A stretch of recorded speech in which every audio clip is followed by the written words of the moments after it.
On today's episode of WatchJRGo, a basement might get framed, but a bathroom does get finished.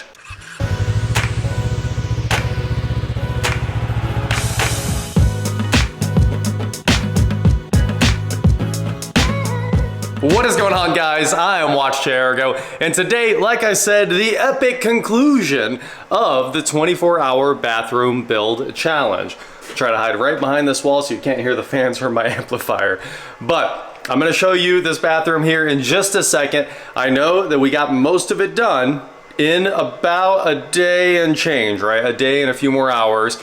There were some things that had to sit. You know, the walls needed to get siliconed up and they had to sit before we could put all the trim on and seal everything else up. So now it's been about 3 days since we shot that video, but it's all done. There was a little bit of incremental work, but for the most part, we've moved on from that. We went and got all the wood to frame out the rest of the basement. We went and got a whole bunch of stuff upstairs done. Almost every single little finished piece upstairs got done, and I'll show you guys that here in just a second. A little bit of what we're working with there, but first, let's take a look at this amazing bathroom. Obviously, I needed one bathroom to work to move in, and this is the bathroom that got chosen. There's still some tools out on the counter here, but let's fire up the lights and you guys can take your first look at the under cabinet lighting. And that's not all. We're gonna finish this for real today. The switch plate's here for that outlet and the mirror is here that plugs into that outlet. You can see, obviously, we talked a bit about my Kohler Cursiva faucet that's now covered in paint because I did do a second coat on the entire bathroom. And obviously when I did that, the little micro paint dots ended up all over the place. So I'm still kind of scratching all that paint off of the polished chrome, but luckily it's polished chrome, it comes right off. So that's a bonus. Anyway, full Cursiva faucet set here with the drain. And then this is the Cursiva towel bar to match. This one, I'm cool with this one. This one actually makes sense, but it's the same size as a toilet paper holder. And I cannot stand open toilet paper holders because you pull down fast and somehow it always catches the edge of the roll and it flies off. So those toilet paper holders are not okay. And it's one of the few things that we're waiting on to finish this bathroom to 100%. It's probably 99 right now. Toilet paper holder, because the Cursiva toilet paper holder is no good. It's exactly the same as this. The Cursiva towel bar, so it matches. The Kohler Anthem shower all put together. Take a look at that. The body jets. This is the same, all the same components we used for the lake house. So if I remember right, this is all Kohler Statement. If you want to do something like this at your house, it should be the Statement shower head, the Statement hand shower. And obviously I do need to title this video, "This shower is illegal in California," because it is. This comes with a warning on it that says will not ship to California. Kohler won't sell it to you there. I don't know if you guys knew this. It's kind of an interesting thing about showers. But in California, I think the full limit is 1.75 gallons per minute on a shower head. It might be like 1.99, but what they will sell you is 1.75. Sorry, the echo is really strong right there. Maybe if I go, the echo is just strong in this room. It's a lot of square walls. This one is legal in California. These, illegal in California. I don't know why, it was really just an accident, but at the lake house, I picked a 1.75 GPM shower head and a 2.5 GPM hand shower. You can actually see it's laser engraved on there, 2.5 GPM. I really appreciate the way the lake one works. It's kind of perfect because you can have everything on and you don't lose a lot of pressure because the shower head doesn't flow too much, but it's still like, it's a great shower at 1.75. It's no problem at all. Actually, when like you use the shower up there, you only ever use this one. But if you're bored and you want to stand in a car wash, you fire up the hand shower too and point it at you, and you get all the water in the world between the two of them. I mean, that's a lot of water. You figure you're almost 5 gallons a minute between those two shower heads. And then these body jets, obviously I don't care about the limit. I just did this because it worked there and I liked the way it all fit together. But the body jets obviously use a bunch of water. Like they can really flow some water and they're moving. So every single shower head in here moves in some way. So I'm gonna put them all on their moving modes. Actually they are, because everybody always wants to come see the shower. So that's the first thing we do is put it in robot mode. You get to stand in a full car wash. Can you guys just imagine the billionaires that are like ordering their shower heads in Texas or something like that and then driving them across state lines into California because they want to have nice showers. Like, literally, you can't buy this in California. It says right on the website, will not ship there, which is hilarious. But this one you can. But also, you can only have like one turned on at once. So my digital shower upstairs, there's 2 versions of the controller. There's one they sell in California that only allows one accessory to be used at a time. There must be like a shower head black market in California. That's all I can expect. But before we turn all this on so you can see how epic it is, Cursiva robe hook too. Gotta have the robe hook, and everything matches, which I'm very excited about. All polished chrome. Even the drawer pulls that we're gonna finish in just a second. Are you guys ready to see this work of art? Because I know I am. So we'll start with the body jets, because honestly, they're the coolest. I also have them cranked up. So we'll put them on low, turn them on. Here we go. Ooh, cool sound. Oh, it's because I have it turned all the way down. Okay, there's low. And you can see them moving. And now we'll turn it up. There's water coming out of the shower. We don't have the shower door yet because I planned on custom ordering a shower door. But then I found somebody who was selling a glass 48-inch slider. So that's on the way, but it's 4 to 6 weeks out, and I ordered it yesterday. Of course, I want it today, but I ordered it yesterday. So those are the Statement oblong body jets, if I remember right. I don't remember exactly what they are. I just ordered what I thought looked cool. And then here is the hand shower in robot mode. It looks so cool. Look, it just really fogs the water in there.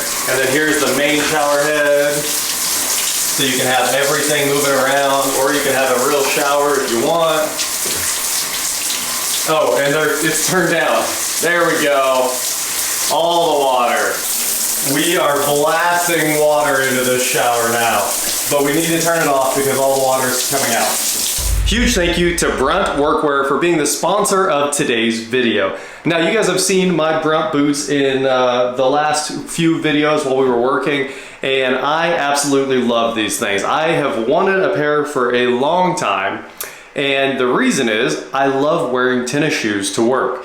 And I don't want to wear boots. And when I saw Brunt's Ring Low, this is their the low ankle version of the Ring work boot here, I was like, that is over there. But that's exactly what I need to have, because they look like tennis shoes, they feel like tennis shoes, they have their cushion insole system that's super comfy, and it still keeps nails from going through into my foot. That's honestly the main thing that I worry about. It even says right here on the bottom, oil resistant, slip resistant, and non-marking, which is awesome if you're working on customer floors or something like that, and you don't want to tear up their floors. Brunt says they're the most comfortable work boots on the market, and I've been wearing them for a while, and I tend to agree. They also breathe really well.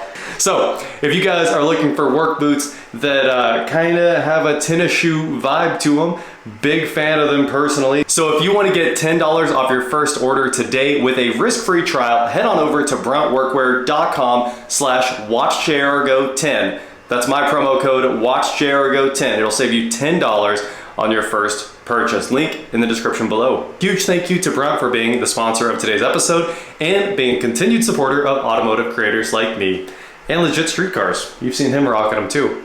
Now, let's get back to work. I'm gonna get a rag and clean up this mess real quick. I can't wait till the shower door comes in. I do need to start using this immediately, so we'll do what we did at the lake and just put a curtain up for now. So a shower curtain will save my life for the next 4 to 6 weeks, whenever that thing shows up. But now let's move on to the cabinets. These are just some Amazon drawer pulls. I'll throw a link to them in the description. They're from Kufaizu, so a made up brand name, the AI generated or something. And they match and they're very nice. It's exactly the look that I wanted. I think it works great with this bathroom, and we have the long ones here in the template. So let's mount some drawer pulls. All right guys, we've got the ultra long cabinet handles. I wanted the cabinets to look taller. Big cabinet handles make things look taller.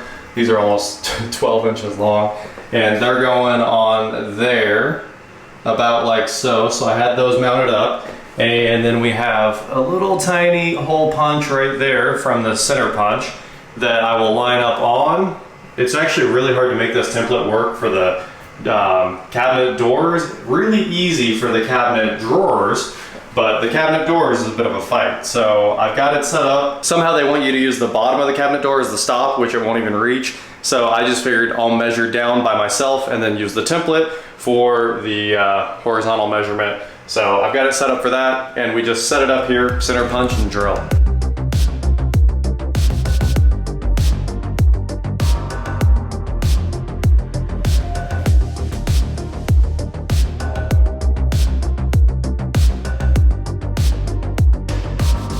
Don't you hate that $20 of Chinese metal makes everything amazing? I had to vacuum out the cabinets, but now everything's usable. And while we're in here showing you in the cabinets, I want to show you my LEDs on this because it's the best work I've ever done, guys. Here's the LEDs coming up, and there are the phase dimming LED drivers. Again, 24 volt LEDs everywhere in this house, no 12s because there's usually no voltage drop on the 24s. And I used right angle pigtails and obviously outlets in all the cabinets over to the dimmers, and the dimmers are completely hidden and the wires are managed really well. By far the best work I've ever done. The LEDs are just the stick-on strips, but prepped really well, so hopefully that 3M adhesive never fails. I need it to never fail. And that is, well, we need this right now. I better not take the stuff under out of here.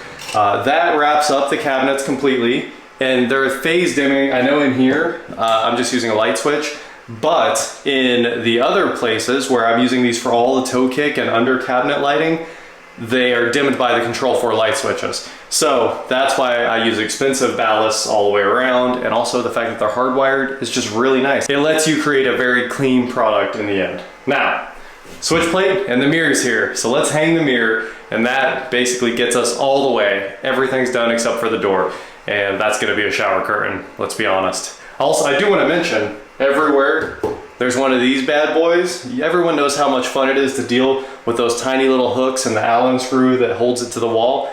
There's blocking. I cut blocking and put it in all the walls to make sure that if anyone comes and tries to hang on my towel bar or something, every single thing is mounted into 2x4s, even the rope hook. So we are good to go. Look at that. There's the baby towel bar even has 2x4 blocking. Plate cover. Now it's time to mount the giant lighted, heated, dimmable mirror. All right, the mirror mounts are up. It came with instructions, but I went ahead and just ignored those because to use the instructions, they wanted them a little bit farther apart, but they wouldn't hit studs. And I prefer having studs, so we picked up some studs and then put anchors on the far end.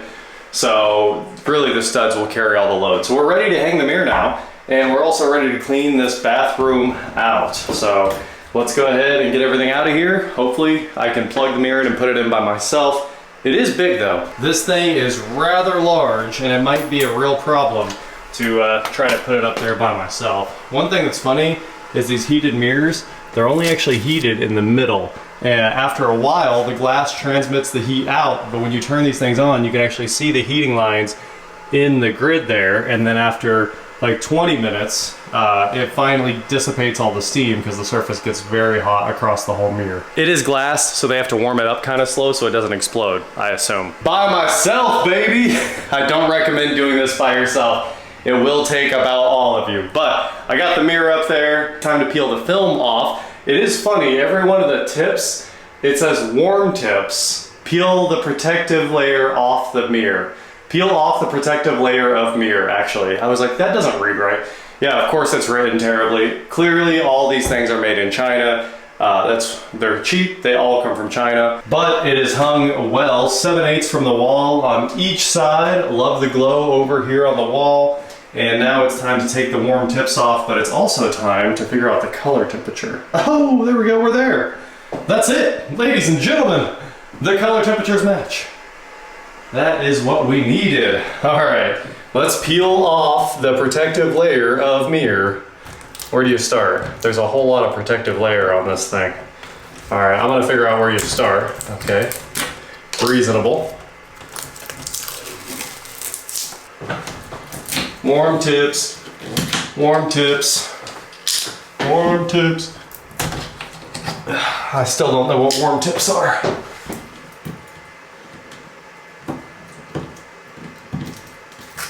There we go. Now I'm not afraid of tearing it off the wall. You guys ready?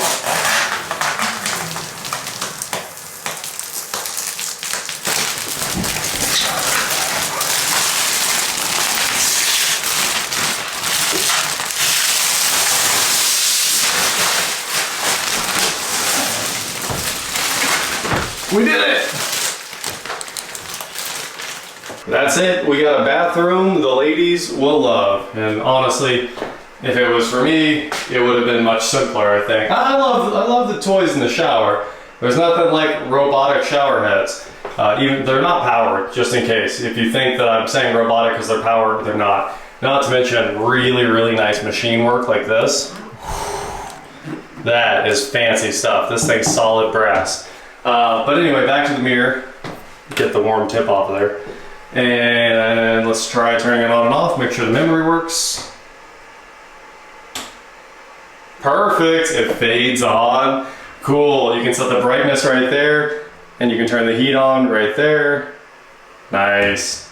Oh, the heat was on. I don't want the heat on. The heat does automatically turn off every hour, so you don't have to worry if somebody leaves it on just because the lights were on in your house. Hold to dim? Oh, hold to fade color temperature. Wow, all right. You can get, you know, as crazy as you want. All right, so on. Ooh, that's hold to dim. Nice. Oh, and you can turn the backlight off individually. Backlight on, front light off. All lights on, and then fade up. That thing is cool. I think this was like $267, maybe $300, in that ballpark right there. Really good deal. I would say that's a really good deal. And now, I would also say, we're done in this room. I'm gonna vacuum out the drawers where I drilled the holes, and this bathroom is wrapped. So that's the update on the basement bathroom. It is ready to rock. Now there are also updates up here. Let's talk about a couple of them. Zach and I just finished, oops, I left a washer out. Just finished bringing over the old TV and the sound bar and bringing all of this over here and setting it up. Now this is a clean install. You guys remember I set those big, I want to say they were Leviton, but they're not. I don't think they were, but those big 24-inch boxes or 16-inch wide boxes are in the wall. I think they're 16 by 20 or something like that. And all of the Ethernet, all of the power, everything is in those boxes behind every wall-mounted TV. There's another one of those going in the garage as well. If you do all that correctly, things look this clean. So there's a soundbar drop mount that hangs off the bottom of the TV, and that's what holds the soundbar on. And then all the cables go up into the box, and everything's hidden. The Apple TV is inside that box. So there's nothing visible except for a TV and a soundbar. That's the way it's supposed to look, and I absolutely love it. And if you're thinking it's not centered, it's actually centered on the room and on the box above. It's not centered between the doors because the doors simply aren't centered. When the bed goes in here, it'll be centered on the box as well. And then later on, we'll finish building the infinite headboard, which will pick up my drop ceiling box and go all the way down. And then we'll put like shiplap or walnut on it. I don't know what, but some kind of wood to give it some contrast and a little bit of an earthy look in here. And that's what will finish tying this room together. It will also have LEDs that glow behind it down the wall so that it's like a continuous bar of light through the room. But yeah, the TV definitely doesn't look centered, but it's centered on the room. So we spent a good amount of time on that as well. Same mount that holds the 100-inch up. This one is obviously just a lot easier to mount, and the soundbar makes it really perfect. This is the old setup out of my old bedroom, and it's got a wireless subwoofer that goes under the bed. Pro tip, put a subwoofer under your bed. It's kind of funny. When the bass hits and it like rolls through the bed, you're like, massage. So it works out pretty well. Now let's go talk about the kitchen. So Eric and I worked until 3 a.m. here the other night, sanding down all of the trim and filling transitions and painting everything white until you couldn't see our miters anymore, painting over the nail holes on the trim. There's still a few more to paint. It's not flawless yet, but it's 99% flawless. I just needed to have like one of those masking pieces of plastic they use, like the rigid plastic that you shove up underneath the trim, and then you can run like directly along the floor because I don't want to have to clean up the floor. So a lot of the nail holes on top got filled and a lot of the bottom ones got missed because the roller wouldn't go down that far. So that's on the to-do list. That will finish up everything that needs to be done before everything can really move in. It's crazy. all this little stuff. And if you don't do it now, you know, you kind of never do it. So I do want to make sure that you can't see any of the filled nail holes. A little bit of paint goes a long ways. That same night, we also came in here and put all the toe kick wood in. So where the cabinet transitions are, you can't see any of that anymore. Looks super nice. And you can see it over here as well. And I also have the under counter lighting on, obviously. So if you look inside this drawer, and then all the way up at the top, you can see the LED transformer. Now I know I was talking about what I use this for, right? Those phase dimmed LED ballasts. That's because all of these outlets are tied together on Control 4 dimmers, and I can dim the under cabinet lights to set the mood in the kitchen. So all COB LEDs, the ones in the kitchen are 3000K, and I just solder some wire on and then home run it all back to the transformer, and boom, we've got lighting. So there's quite a bit of work left to do on the LEDs. I need to put a piece here, and then I need to run all the way through here and then tie them all back to the transformer that plugs in the back of this cabinet. Same thing up here, and then on this one, I'll have to jump up in the attic and bridge between those two cabinets, because you definitely have to light this one up or your kitchen will look weird. So the only real issue here, comment your answer below. I actually need to know. I've been thinking about this so much. So the best paper towel holder in the world is the under cabinet mount Simple Human one. It has like a break in it, so when you pull the paper towels, they don't keep unspooling. It's like 28 bucks. I've used a million of them. They're the best Christmas present to buy anyone too. I'll throw links to this, the Amazon links in the description below for the handles and this in case you want to buy one. But I've been using them for years. I'm in love with them, and it keeps your paper towels off your countertop. And what do you do about your LEDs if your paper towels are there? I don't want the paper towels like exploding out of the cabinet with light. I want them to kind of live in the shadow, and I don't know what to do because I clearly have to put LEDs all the way through here, all the way through here, but the paper towel holder needs to go right here. So do you just deal with bright paper towels? What a weird problem to solve. I mean, I've spent a lot of time thinking about this. Do I move them forward, push the LEDs back? No, because the rest won't match.